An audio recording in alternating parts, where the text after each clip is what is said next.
Chers compatriotes, c'est en ma qualité de président élu de la République du Cameroun que je prends la parole pour qu'en raison de l'extrême gravité dans laquelle nous nous trouvons, j'estime utile de porter à la connaissance du monde en général et des nations qui ont érigé la démocratie et le respect des droits de l'homme comme fondement de leur existence, porter à leur connaissance le fait que tout le peuple camerounais aujourd'hui se trouve le dos au mur, confronté à une menace existentielle de la part de ce régime qui pratique du gangstérisme d'État, qui terrorise nos populations, procède à des purges politiques, purges au faciès, purges dans toutes les régions de notre nation. Une situation inacceptable, intolérable, dès lors qu'en dehors de toute procédure judiciaire, des dizaines, des centaines, des milliers de Camerounais sont arrêtés, incarcérés, persécutés.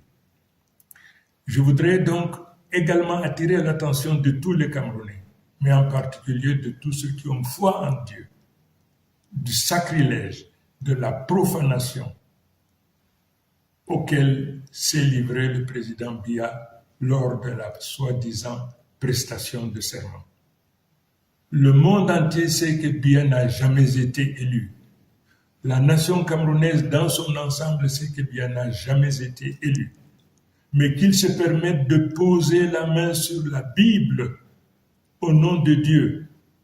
Il apparaît donc aujourd'hui à tout le monde que pour M. Biya, Dieu n'est qu'un instrument qui lui permet donc de réaliser ses basses besognes. Je voudrais donc dire à ce régime qui pratique du gangstérisme d'État, qui se livre à du terrorisme d'État, qui arrête à tour de bras, qui procède à des purges ethniques, des purges au faciès sur l'ensemble du territoire. Je voudrais donc demander à ce régime, du haut de ma responsabilité, parce que élu aujourd'hui de la République du Cameroun, de cesser cette pratique. Les Camerounais n'en veulent plus, les Camerounais n'en peuvent plus. Et pour ce faire, je leur donne 48 heures pour arrêter, pour libérer sans condition tous nos enfants, tous les Camerounais qui se trouvent aujourd'hui dans les prisons du Cameroun de manière générale. Je leur donne 48 heures.